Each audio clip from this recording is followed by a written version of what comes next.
Good evening. Yeah, It's like 7 o'clock Wednesday. Good evening. It's 7 o'clock on a Wednesday. I'm Faye D'Souza, which means it's time to have our conversation about what's going on in politics before the big election that's coming up. To remind our audience, yes, Jamnagar is over. Now there's a big election coming up. So let's focus on the game at hand.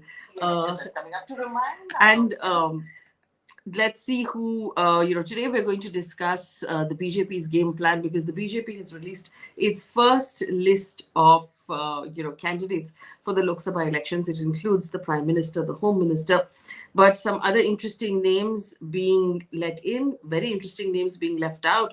To discuss all of that with us, Aditya Menon of the Quint. Remember, Quint and Beetroot, our teams together are working at covering the elections. So every week we have this conversation. Aditya is the political editor of Quint, who joins us every week.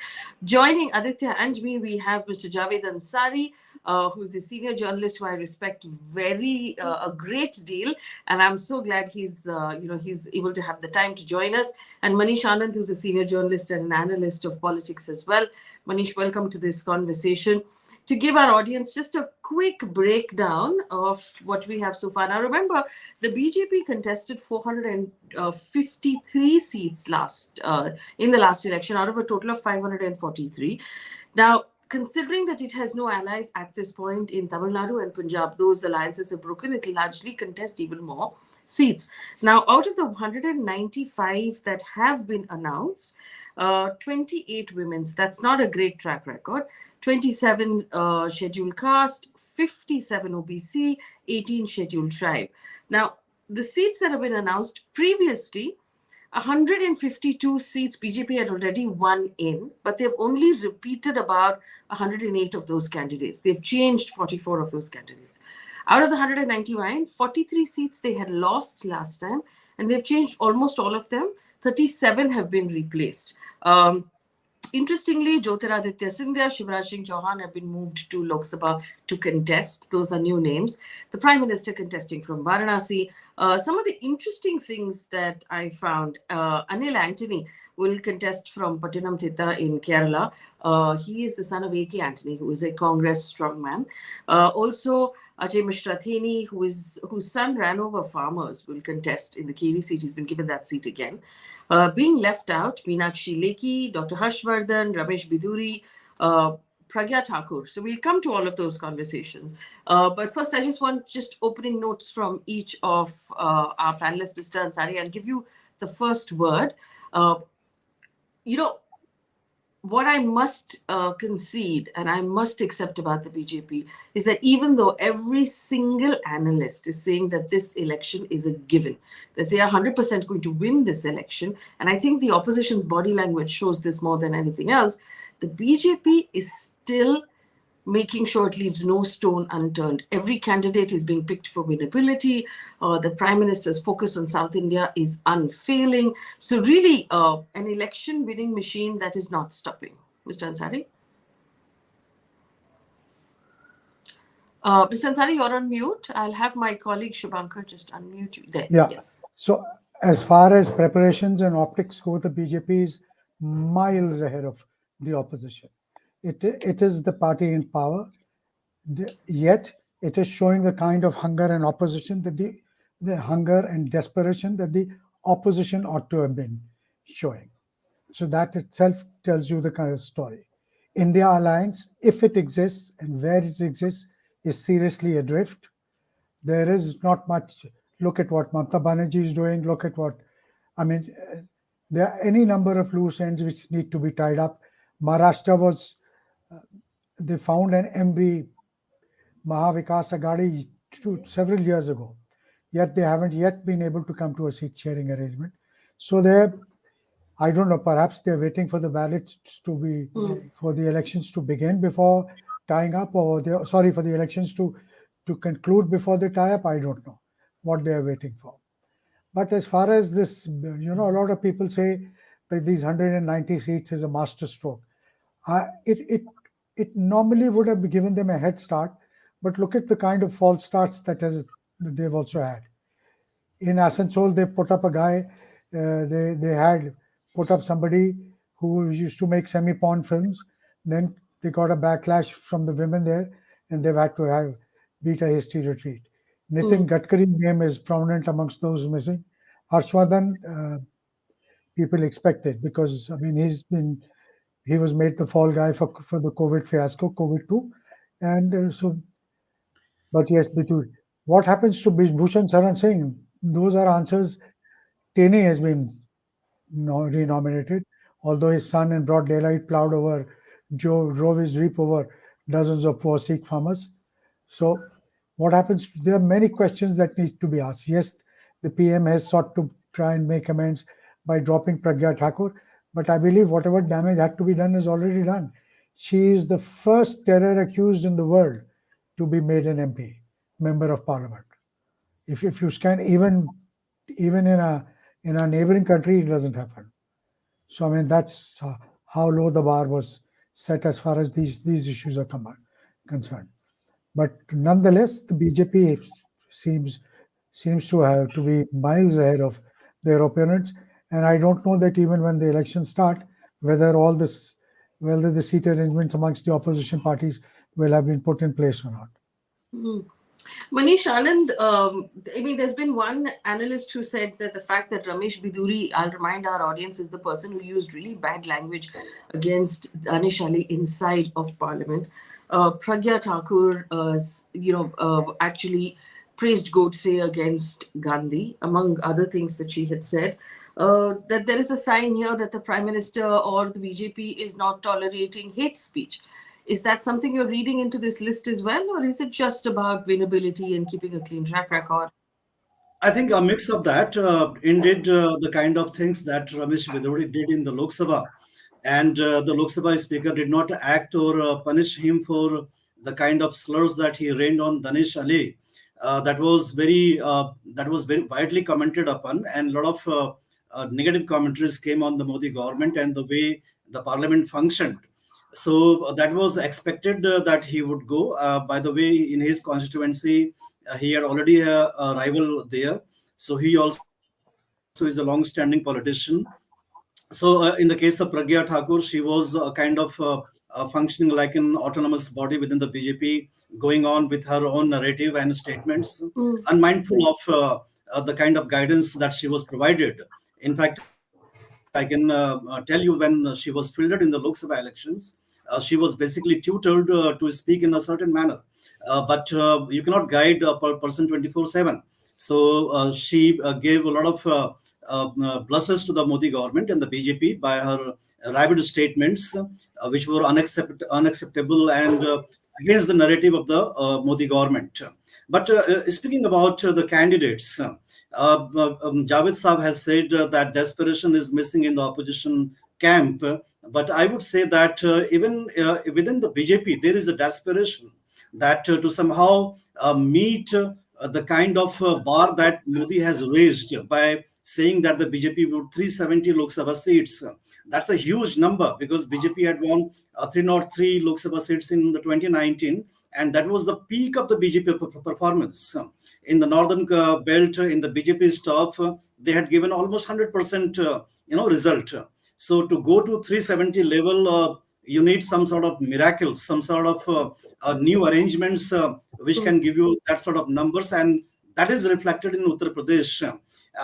You may also say that if the BJP is so overconfident about brand Modi and several factors working for the party, then why did the party fielded candidates who are 75 years of age, 73 years of age, like Hema Malini, like Lallu Singh in Faizabad? That goes against Amit Shah's statement that is on record that 75 and above people would be phased out of electoral politics. So there is a kind of desperation within the BJP as well to meet Prime Minister Narendra Modi's 370 benchmark for the Lok Sabha election. Actually, well said, Aditya. In fact, interesting states will be Maharashtra because we saw that Amit Shah had to fly down and do a late night meeting because there was no breakthrough happening in Maharashtra. And the South has received a lot of attention from the Prime Minister because obviously the South is where they're going to have to break away some, some of those numbers. The North is already in a chokehold of the BJP. So where will those extra numbers come from?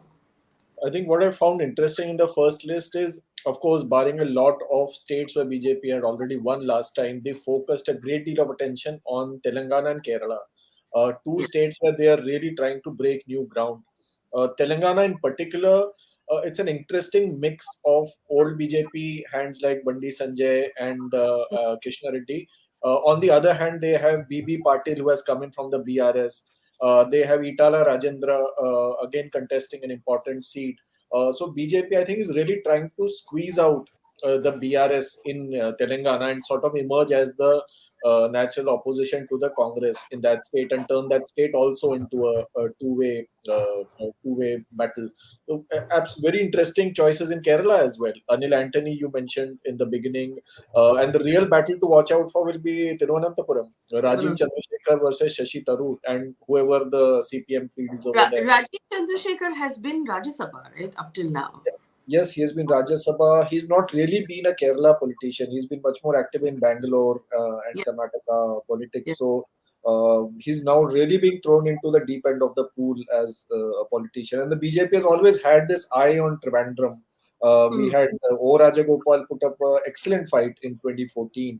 And then, of course, there was Kumanam Rajashekaran last time. So, but Rajiv Chandrasekhar is a political heavyweight. He has considerable resources.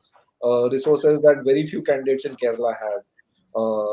And he is the ex-owner of Asianet. So, so it's really going to be public TV. Yeah, but earlier associate, he sort of distanced himself after he joined politics. So officially he's not the owner. Well, officially. Interesting. So he has a tough fight there against Shashi Tharoor. Shashi Tharoor has been winning Thiruvananthapuram since 2009, I think, since he started contesting there. Anil Antony, though, who is the son of former Defence Minister A.K. Antony, will be contesting from Pattanamthitta. Pattanamthitta is Sabrimala. That is really an area that the RSS has been very active in during the entire fight over Sabrimala and the entry of women. The RSS became even more active. So obviously, the BJP will be hoping to sort of open its account from that seat in Kerala, and that's going to be really interesting. But let's go piece by piece. I want to talk about Maharashtra to begin with. For all three of you, whoever wants to comment on Maharashtra, because it's interesting. Half NCP, half Shiv Sena, and the BJP needs to be accommodated. How are they going to do it? There was one article that came out in the Indian Express, which basically says 32 for the BJP and 16 for the allies. And this is a source-based information that's coming out in the Indian Express saying this is how they're going to break up those seats. Mr. Ansari, do you see Maharashtra as a particular challenge for the BJP? Look, there were two states, Maharashtra and Bihar, where it was said, pre-Nitish Kumar's latest flip-flop, where it was said that the BJP will find it very difficult. And where will the BJP make up those seats, the losses that it incurs there? Because it had 39 out of 40. NDA had 39 out of 40 in Bihar, and they had about 40, I don't know, recall the exact number in Maharashtra, but they had the vast majority of the seats in Maharashtra. So they've gone about working on that. They've worked on Nitish Kumar, and they've tried to drive a wedge there, hoping that look, there's no love lost between the BJP and Mr. Nitish Kumar. At least the BJP knows what he stands for.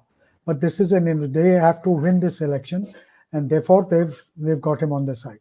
Similarly, they went and touched Mr. Devegowda's feet, and humble farmer, being humble that he is, fell for it, and therefore I don't know how much he will gain, but certainly the BJP will gain in Karnataka. In Maharashtra. So in Maharashtra, even if they have to move heaven and earth, they have to scale down their demands. They will, to ensure that this alliance holds.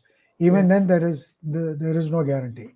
As far as the South is concerned, I'm not so sure if the BJP is going to win too many seats in the South, particularly in Telangana, in Kerala, and in Tamil Nadu. But this is this election for them is an investment for the future. Putting up Rajiv Chandrasekhar will ensure a high voltage campaign there, a high voltage election where all the attention will be focused. Amit Shah is going, Modi is going, Falana is going, Dhikana is going. How many votes it will get is a different story. But certainly it will have the Godi media, it will have something to crow about. So this is an investment for the future. And if the BJP doesn't get to 370, it will certainly not be for want of trying. They are moving heaven and earth. He's going. The prime minister has been twice already to to to to Bengal. Bengal is also a seat where there was a lot of speculation that they may not be able to repeat the performance of 2019. So they're now he's going. He's been there twice. I'm told he'll go 6 times before. He has 6 more forays lined up before the elections. So if that happens before the vote starts, so the effort is on. How much of it will fructify and result into votes for them, I don't know. Yeah, and it's interesting. I mean, I remember last time also marveling at the sheer energy of one person, that's the prime minister, in the sense that the number of election rallies he personally addressed, in like shuttling from one end of the country to the other without taking a single break. And he appears to be on that sort of a schedule again. He's not seeming to take it any easier this time. Manish, just asking you that question about Maharashtra, because last time, if I'm not mistaken, the BJP contested 25 seats and won 23. The erstwhile Shiv Sena, the unified Shiv Sena, contested 23 and won 18. It's going to be a completely different, because remember, Ajit Pawar is a very strong person here. Eknath Shinde, not as strong, but he's sort of been gaining in his confidence after handling the Maratha reservation issue. So he seems a little more confident now than he was when this whole thing started. And Devendra Fadnavis is going to want his due as well. There were rumors that they will be asked to contest Lok Sabha this time. What are you picking up, Manish? Definitely. I have been covering the BJP for many years, and I can tell you with a little bit of insight from the party that the 2024 Lok Sabha election would not be on the template of 2019. That you should not be expecting that the BJP would be ceding half the number of seats in the states to the alliance parties. So what I understand is that the BJP would be leaving far lesser space to both the allies in Maharashtra, and same would apply to Nitish Kumar's JDU as well in Bihar. Because remember, if we recall Prime Minister Modi's words in the Lok Sabha that the BJP would cross 370 or win 370 seats, but he said 400 for the NDA. But there were a bit of discussions that if you're talking about NDA, why not 450? Why not more than that? Why did he say only 400? So a kind of interpretation that the allies would get far lesser number of seats to contest. And because both the groups in Maharashtra are sharing power with the BJP, and BJP had been, as per the party's statement, that kind enough to give the seat to the chief minister to the alliance partner. So they should contest lesser number of seats, and the BJP would get more number of Lok Sabha seats. By the way, this election would be about brand Modi. So Prime Minister Modi is everything about this election. Modi ka Parivar is the narrative of the BJP. So BJP would contest more number of seats. Only because of that, 370 could be reachable somewhere around that. Otherwise, it won't be possible. Aditya, I'm glad Manish brought it up. Modi ka Parivar, again, an interesting campaign, because Lalu Yadav said that here's a man without a family, and immediately, and also this sort of shows the speed at which the BJP reacts to anything, right? Immediately there was a campaign saying that we are all Modi's family. So every single slogan up till now has been clearly pegged on the prime minister. The campaign, larger campaign, says Modi's guarantee, which is on the front pages of all the newspapers already, and now it's Modi's family. So between that and his also, I want to point out his onslaught on Bengal, which has been obvious over the last week or so. Everywhere he goes, he's bringing up Sandesh Kali. He's bringing up the fact that Mamata Banerjee has failed Ma Mati Manus, which is her campaign. So again, the prime minister is a formidable campaign head at this point. Absolutely. He is their biggest brand, and even if one looks at the data, there's a huge gap between how the BJP performs at the national level and at the state level. In a state like Himachal Pradesh, for instance, BJP had 69% votes in 2019, and it fell to 43% in the 2022 assembly election. So the extra factor that Prime Minister Modi brings is actually much higher than any national leader, any impact any national leader had over the past couple of decades. So obviously, he is their main face. I actually wanted to ask both Javed Ansari and Manish Anand about, on one hand, we have BJP changing a lot of its candidates in Delhi. They I think four candidates have been changed. They have changed a considerable number of candidates in Chhattisgarh, more than 50%. They've changed a lot in Madhya Pradesh, in Gujarat. On the other hand, in Uttar Pradesh, it remains almost unchanged. What could be the strategy behind this? If you allow me to go first, in the context of Delhi, let's remember that BJP lost the MCD election very heavily.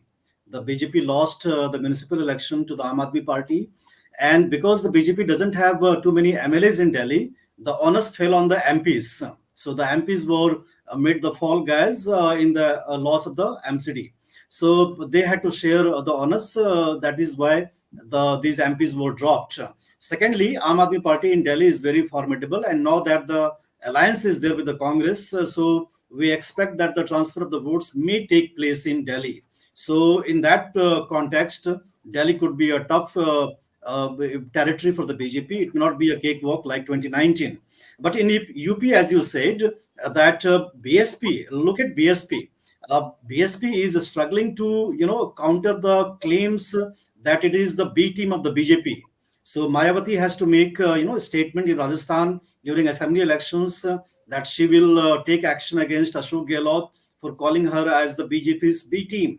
So now there are all probabilities that the Muslim and Yadav consolidation will take place very strongly in Uttar Pradesh, and for the BJP to drop the sitting MPs would have been counterproductive because of the split of votes. There could have been disaffection within the party ranks. That is why you see most of them have been repeated. Javed Saab, I would like to listen to what Javed Saab has to say on this. Look, also, in addition to what Manish has said, there's also the Yogi Adityanath factor. He's a very formidable force in Uttar Pradesh. One may or may not like him, but he's become he, along with the Prime Minister, they make a very formidable duo. Mr. Amit Shah, not so much in the context of Uttar Pradesh, and he's had a lot of say in this. They may, in the end, my information is that they may, in the end, sneak in Bhushan, because he and Yogi Adityanath belong to the same community, the same caste. So, and as far as the consolidation of MY is concerned, MY consolidation has been there since ages behind the Samajwadi Party, from the time of Mulayam Singh, from the time of Mulayam, since the time the Samajwadi Party was formed. The Samajwadi Party needs to expand its social base beyond these two. Even if every man, woman, and child belonging to these two communities votes for the Samajwadi Party, that alone is not enough to get them enough number of seats for them to form a government in Uttar Pradesh. What the BJP has done to counter that is, this MY is a very vocal combination. So it's there in your face, and because of that, it appears they seem to punch way above their weight. But if you go by sheer numbers, the BJP has been very smart. They've got all the EBCs, the lower backward caste, the Mallas, the Chauhans, the Musars, the Koiris, the Kurmis, all the smaller castes, the Saks. They built a huge bulwark of smaller castes, Rajbhars now together, and they are far more amenable to accommodating allies than the Samajwadi Party and the Congress. Look, why did this alliance with RLD break up? Because although RLD was given 7 seats, the SP was insisting that out of those 7, 4 seats, SP candidates will contest on RLD symbols. Now, what kind of an arrangement is this? Western UP, the SP has never done well. Traditionally, it has never done well. It's either RLD or Mayawati, or BJP, PSP, or Mayawati, given the social combination in these areas. So being, generous in an area where you were not, either way you didn't have much of a chance, was not actually asking for too much. Yet they didn't. So there are many advantages going the BJP's way in Uttar Pradesh, Yeah. and unfortunately, the opposition just never seems to get it. Well, we have some interesting questions. Rahul Sharma says, do you think AIMIM and BSP will help the BJP? I'm just wondering. So he could effectively be asking if they are a B team, which would... There is some speculation. There's a lot of speculation now that they might tie up in the days ahead.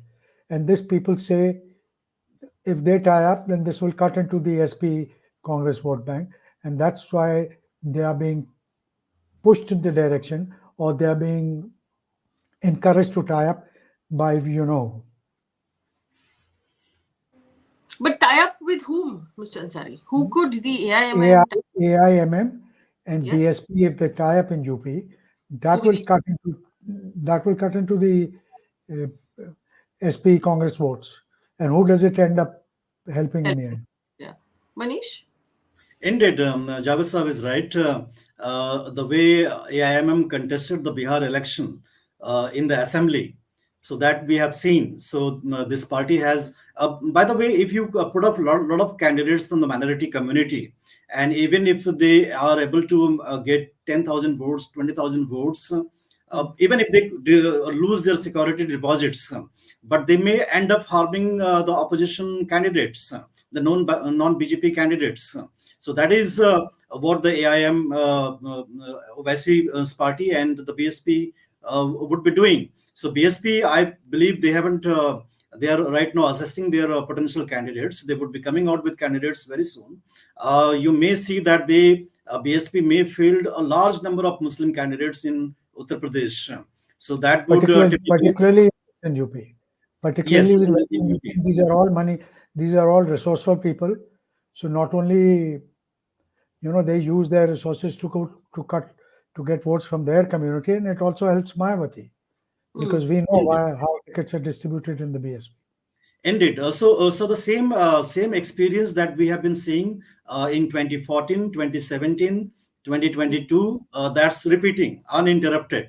The same thing is going on in Uttar Pradesh, and maybe the BJP would like this to be spread over to other states. Like BSP is going to have an alliance in Telangana with the Owaisi's party. So that way it would scale up in future in other states.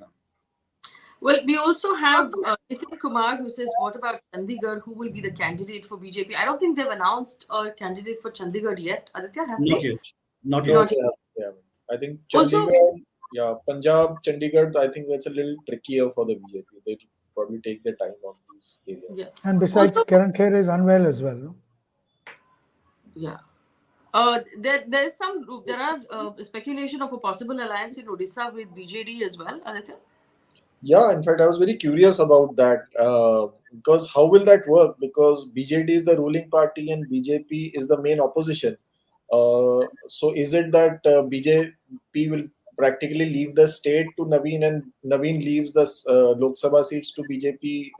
How will that work? In fact, before we went on air, we were discussing, Faye and I were discussing the same topic, that the formula is this, that in 2019 Lok Sabha elections, the BJD polled about 43% votes in Odisha, and the BJP polled about 39%. So BJP is principally the number one opposition in Odisha. So if BJP leaves the assembly territory for the BJD, so Naveen gets a kind of walkover in the assembly elections.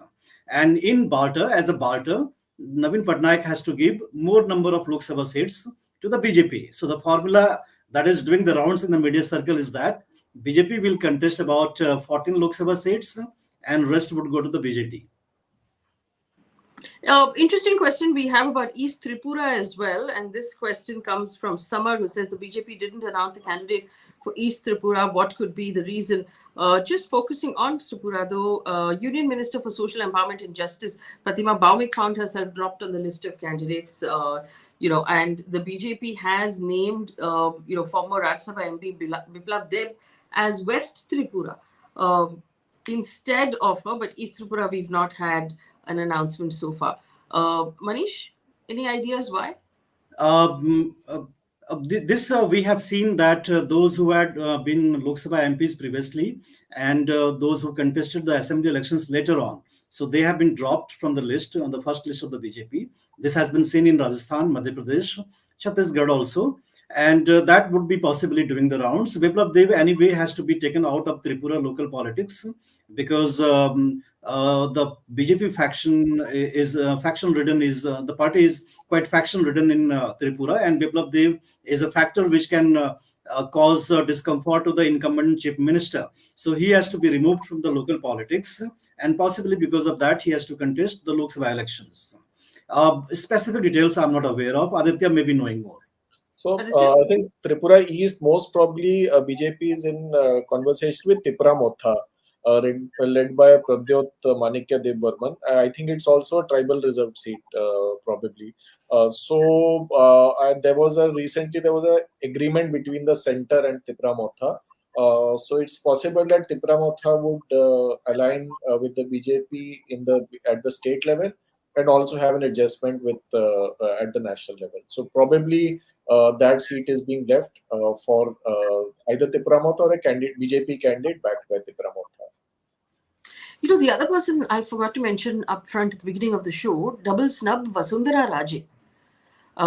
When she was snubbed on the state level, it was assumed that maybe they're saving her for Lok Sabha, which was also assumed for Shivraj Singh Chauhan. But Shivraj Singh Chauhan now has been fielded for Lok Sabha, but Vasundhara Raje has found herself off the list again. Any ideas what's happening there or what that messaging is, Mr. Ansari? Yes. The excuse being given is that the BJP doesn't nominate two people from the same family, and because her son is the sitting MP from Dholpur, therefore it would have been unfair to dislodge him from there. And as far as I know, there's no love lost for Vasundhara, and they are quietly but firmly shutting the door for her. I agree with what Javed Saab is saying. Son has been given the ticket, but after the assembly election, when she was not made the chief minister, there had been contrasting behavior on the part of Shivraj Singh Chauhan and Vasundhara Raje. So Vasundhara has been keeping low. She is not, been visible. In fact, BJP lost one by-election where a minister was the candidate in Rajasthan. And the talk of the town was that Vasundhara did not campaign in that constituency. But unlike her, if you look at Shivraj Singh Chauhan, he has gone 360 degree. He had been in Kerala, he had been in Tamil Nadu, West Bengal, everywhere. He has been campaigning for Modi, brand Modi. So he became an ultra loyalist for Modi. So that was not being shown on the part of Vasundhara Raje. But one thing that I would draw your attention to is that Raman Singh's son did not get the ticket. Yeah. So that is very interesting. So the Vasundhara's son got the ticket, but Raman Singh's son was also a sitting MP. He hasn't got the ticket. And Raman Singh has not been mentioned either. We have another question. I'm moving a little faster so we can cover as much ground as possible.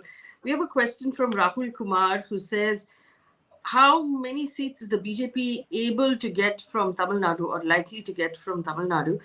There was one, analysis that said the BJP is saying that it will surprise with at least 5 seats in Tamil Nadu. Remember that alliance with the AIADMK is not there anymore. And the BJP has on the ground some strong voices who've been active, Aditya, in Tamil Nadu. What is your reading of Tamil Nadu right now? So from what I think, one thing BJP has been very clever is by ditching the AIA, by breaking up with the AIADMK, BJP has sort of tried to pitch itself as not just the political opposition to the DMK, but also the ideological opposition to Dravidian politics as a whole. And Annamalai, their state chief, really pushes that narrative to the hilt. So what I think the BJP's realistic assessment from Tamil Nadu is that their vote share is going to increase significantly, partly because they'll be contesting a larger number of seats, but also because they feel that the entire anti-Dravidian base or whatever exists, if there is an anti-Dravidian vote in Tamil Nadu, the BJP will be able to capture all of it. So I think they're not focusing so much on Lok Sabha seats. There are a few Lok Sabha seats like Coimbatore, Kanyakumari, Ramanathapuram, which are in BJP's radar, and they hope to really make an impact in these around 3 to 5 seats. But more than that, they are really fighting for the long haul. They want to emerge as a formidable opposition in Tamil Nadu. They're really investing in local district level units, block level units, creating an infrastructure that didn't exist so far. So probably the impact of this might just be visible maybe 5 years from now also, but not so much in this election. This election, we have to really watch out for the BJP's vote share in Tamil Nadu. And it's interesting. Also, we had this conversation during the inauguration of the Ram Mandir, right? There was both in Karnataka and especially in Tamil Nadu, there is a lot of emotion towards Ram Mandir, emotion towards Sanatan Dharma, and the BJP is now harnessing that emotion in Karnataka, via Devagowda and his party, from what we understand, and in Tamil Nadu now we have the young Taleva, the Annamalai in Tamil Nadu, who's really harnessing a lot of that sort of anti-Dravidian politics sentiment. Yeah, absolutely. I think that BJP has really decided that DMK represents one pole. We want to be the other pole. How the AIDMK now figures its path in this polarized context, we obviously need to wait for that. Also in Karnataka, the Karnataka list is not out yet. Interestingly, B.S. Yediyurappa has been put in charge there, and he's working on the committee that's actually going to put out that list. They're going to have to share seats with their new alliance there. Any thoughts on Karnataka and what's happening with Tejasvi Surya, for example, in Bangalore? But strong players from Karnataka, Manish? Definitely. About Tejasvi Surya, I think within the BJP there is a bit of disappointment because the way he handled the youth morcha of the party. So the party doesn't, as per my assessment or understanding, doesn't look at him very favorably. He did not perform on the way Anurag Thakur, when he was the in charge of the BJP Yuva Morcha, had done well in that position. That way he did not do. So there is a disappointment within the BJP on the part of Tejasvi Surya. But Karnataka is going to be a challenge for the BJP because Congress is, unlike other states, very formidable there. And Brand Modi has been tested in the assembly election that it doesn't translate into votes that much as per the expectation of the BJP. That is why they had to go back to the JDS. So they would have to cede a number of Lok Sabha seats to Devagowda's party. So the Karnataka front would be challenging for the BJP, and BJP had to get back Yediyurappa into the scheme of the things. First, they made him to leave the chair, then appointed Basavaraj Bommai, who was seen carving out his own territory within the Lingayata community. And now the BJP is doing a role reversal, going back to him, making his son the chief of the state unit. So we have to see whether the BJP ranks in the state are united or not. That would be a bigger challenge. Javed Ansari, Karnataka? Look, Karnataka is very important for the Congress party as well. And the BJP, that's why the BJP has gone the extra distance to try and mollycoddle Mr. Devagowda, and because for the BJP to come even within striking distance of 370, they have to retain most of the seats that they won in the other states. So they have to win the majority of the states in Karnataka. And Manish was absolutely right. It's one of those few states in the country where the Congress is still a very formidable force. And now under DK Shivkumar and Siddaramaiah, they've organized. They're a lot more organized. They know which buttons to push, where to exert pressure, which groups to target, and they're doing it. They seem a lot better prepared. The Karnataka state unit of the Congress party appears a lot better prepared than any of the other state units. In fact, now Mr. Shivakumar is emerging as the new political manager of the Congress party. He's the troubleshooter, whether it's Himachal or else whether it was the Telangana elections he was sent there. And now that he's got a clean chit from the Supreme Court, his stock has risen. So Yeah. who knows, who knows at some point after the May elections, the Congress party might want to entrust him with some for larger organizational responsibility at the center. And there are already a lot of people, and I'm telling you, these are CWC members, former union ministers, who say that he would be any day a far better choice as the organizational secretary than the incumbent. Very interesting. In fact, again, another question about Rahul Gandhi. Now, both Rahul Gandhi and Priyanka Gandhi have kept everyone guessing as to which constituency they're going to be contesting from. Smriti Irani has already been, the BJP has declared her for Amethi. So she's rolled up her sleeve. She's a fighter. She's going to bring the fight to the ground. And, she is not going to concede any ground in Amethi because it was a big win for her. Will Rahul Gandhi contest in Wayanad? Is he going to contest from somewhere else? Is the fact that they're not declaring their seats seeming a little weak? I don't think so. You don't think so? Rahul will certainly contest Wayanad, and why should he give up Wayanad? He's the setting MP. The left parties have chosen to put Mrs. Raja from there. She's a very honest, diligent, hard worker, has come up through the ranks. But which sitting MP gives up his seat? And putting her candidature has a lot more to do with the Sitaram Yechuri Prakash Karath rivalry than anything else. So why should Rahul Gandhi leave Wayanad? It's his choice whether he wants to contest. I'm not so sure if he will go back and contest Amethi, but I will not be surprised if Priyanka decides to contest Raebareli. Manish? Yes, indeed. I agree with Javed Saab. In fact, I understand that southern parts of the country would be the launch pad for the Congress to stage a comeback in the national politics. And Rahul Gandhi will have to be more visible in the southern parts of the country. Telangana, they have made a very strong comeback. Andhra Pradesh, they are rising a bit, not so formidable, but they are gaining some space. Karnataka, they are in power. Kerala, they may be coming back to the power in the near future. So South India is a better harvesting ground for the Congress, as it seems to be. And Rahul Gandhi should be contesting from there. Yeah, interestingly, we have a question about, go ahead. Also for our audience, can you please like the stream? It helps us with the algorithm. Go ahead, Aditya. I just wanted to ask both Manish, Anand and Javed Ansari about Mr. Gadkari. Now we had most of the central ministers have been, many of them prominent ones, PM Modi, Rajnath Singh, Amit Shah have all been, their seats have been declared. Why has Mr. Gadkari's seat not been declared? And secondly, Mr. Nadda just resigned from the Rajya Sabha. Is Mr. Nadda likely to contest the Lok Sabha elections from a seat in Himachal Pradesh? In fact, Amit Shah was the BJP president and he contested the Lok Sabha election. So on that same pattern, if Mr. Nadda follows that, he should also be coming with direct election to the parliament. So he would be looking to contest from Himachal Pradesh.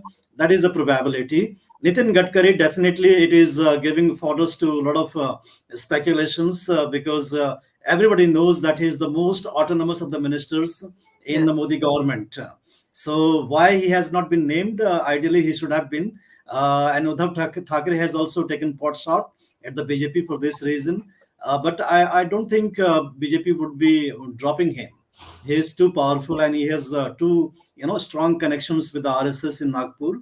I think he would come back. Remember, Shivraj Singh Chauhan was also fielded in the assembly election in Madhya Pradesh in the 4th list. He was not in the 1st or 2nd or 3rd list. So some way you are given some messages.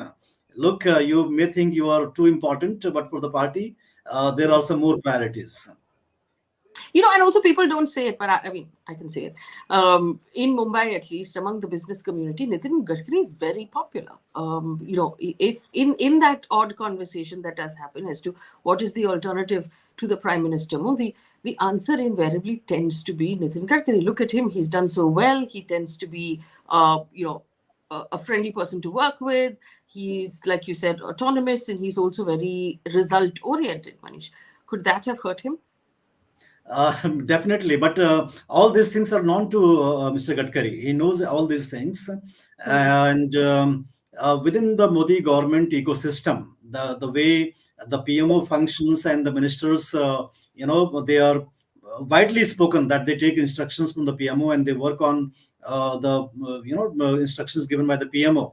But Gadkari operates in his own world, and in 2019 election also, if you remember that the BJP's poll template was roads, the roads that the Modi government had built. Again, Yes. once again, the same narrative in the popular, public memory is about roads being built in the country. That is all Gadkari's contribution. So Gadkari is a big factor, and because he is the eyes and ears of the RSS, so that is also known within the political circles. So he is a factor that would always be seen as a possible alternative in a scenario where people have to think of who else, who after Modi.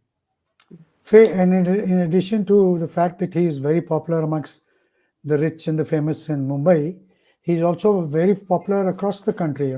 He's by far the most prolific minister in this government, and he's also, if I may say so, by far the most popular road transport minister India has ever had. Look at the kind of work that he's done. Forget his politics or the party that he comes from, but just look at the kind of work that he's done. The road map of India looks something totally different, and it's largely because of the initiative of this man. So it won't be very easy, he's not a lightweight, literally and metaphorically, that he can be pushed around. Indeed. That is true. And while the Prime Minister is inaugurating a lot of the roads we're talking about, large infrastructure projects being inaugurated almost every day, National Highways Projects is Nitin Gadkari. And, you can't take that away from him. And people are aware. It's not, people might not know the name of the Agriculture Minister, but they know the name of the Highways and the Roads Minister in this country. Aditya, we have a question about, and I like this question. Rahul Kumar says, will the BJP get more number of women voters to vote for them? What's the buzz on the ground? So I think the BJP is counting a lot on the women vote, but I think we need to be a little.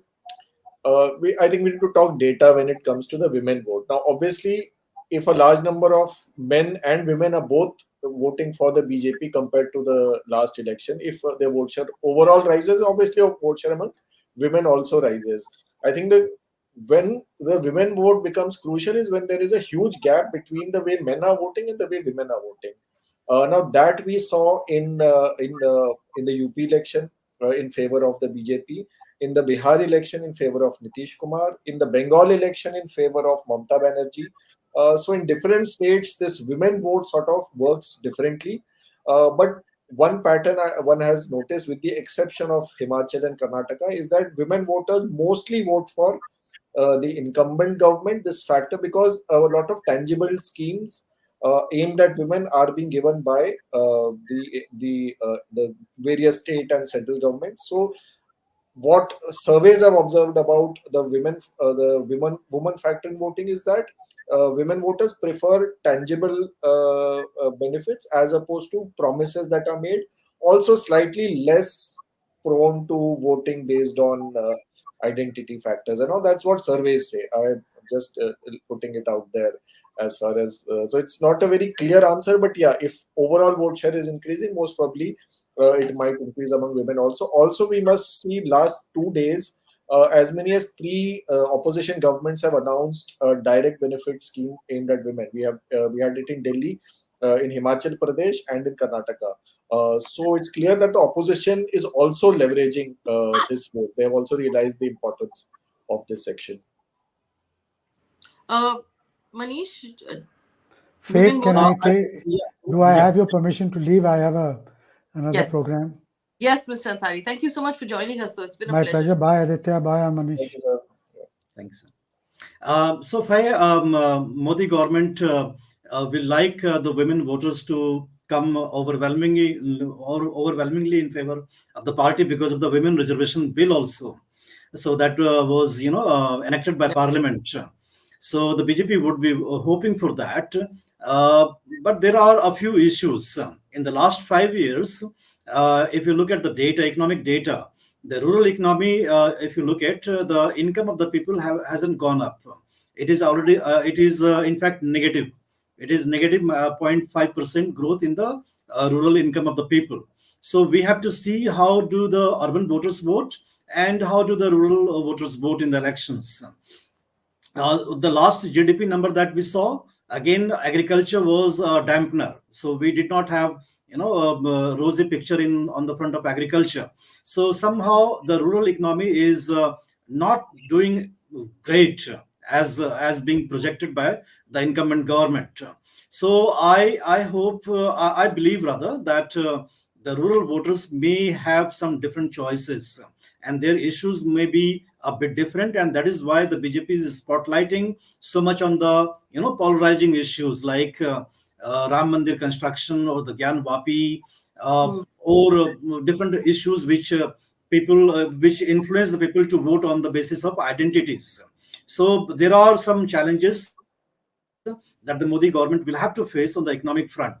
And you remember the Azim Premji University report, which said that the young graduates, almost the 42% people are unemployed after passing out from their courses, after they do the courses. So if they get reflected in the choices of the voters, then the BJP will have to face some music. I had a question for both of you actually, both Faye and Manish ji. Is that the BJP's first list, they haven't quite rolled out the celebrity factor, what Rajdeep Sardesai calls the wow factor in the BJP list. So, will we see some prominent celebrities contesting from the BJP ticket? And also one is hearing rumors about at least two former foreign secretaries, two former diplomats, Taranjeet Sandhu in Amritsar and Harshvardhan Shringla in Darjeeling. So are some big lateral entrants also likely to come find place in the subsequent BJP lists? Former judges. Yes, in West Bengal. So in fact, that is the buzz within the party. It is as part of the pattern within the party also that they had brought in lateral entries in the cabinet. So Puri had come from outside politics. Jaishankar had come into the government. So we may see a few people coming, and this time Modi's a nudge on the party is that the people should come directly elected. So they may be filtered in the Lok Sabha elections. You have rightly said Amritsar and Chandigarh. A popular film star is likely to get the ticket. Kangana Ranaut, if I've correctly named her. And Amritsar, definitely BJP will field one diplomat. That's being talked about very strongly in the party. Similarly, you will have a lot of professionals from non-political backgrounds contesting the elections in West Bengal and in the southern parts of the country. But in the Hindi heartland, like Uttar Pradesh and Bihar, I don't expect that the BJP will be fielding too many, professionals.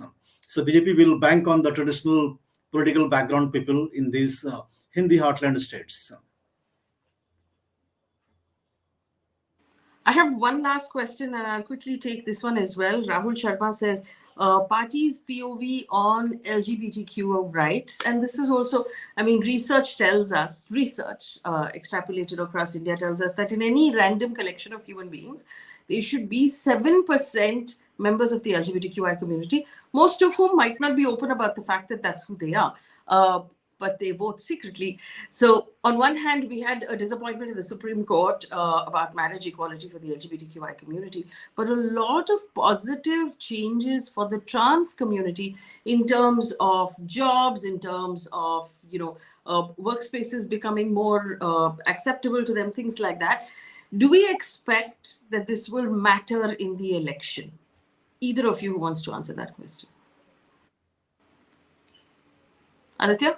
So in the 14 election, I do remember seeing a lot of lists being circulated in LGBTQ groups to tactically vote to defeat the BJP.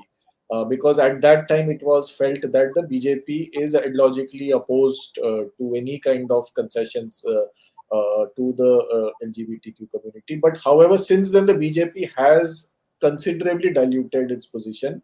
Arun Jaitley had articulated it in as many words. RSS chief Mohan Bhagwat also made statements that are far more conciliatory than the earlier positions of the BJP on this issue, or of the RSS on this issue. So I think there will.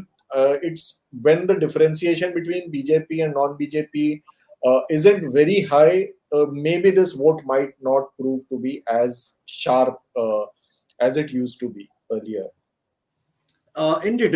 In fact, Dattatreya Hosbale had also come out with a book in which he had diluted the previously held views on the community.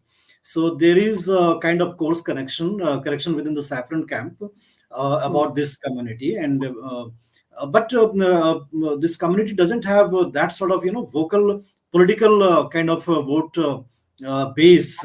So that we have to see whether they are able to push their demands or their on the in the central narrative of the political discourse. That we have to see. All right. We've run out of time today, but this has been such an amazing conversation. Manish ji, thank you so much for giving us time. Javed Ansari as well, who had to leave a little earlier. Aditya, as always, I love our chats and I look forward to our next chat. In case something massive happens between now and next Wednesday, Aditya and I will be back to discuss it politically. Otherwise, we'll see you next Wednesday with our next political chat. In the meantime, Quint is on the ground tracking everything that happens in the country. Check out the Quint website, check out the Quint YouTube page. And my team at Beetroot, we have an app in which we put out news on a daily basis. There's our YouTube page and there's our Instagram page. So big election coming up. We're all here to take you through it. For now, thank you for watching.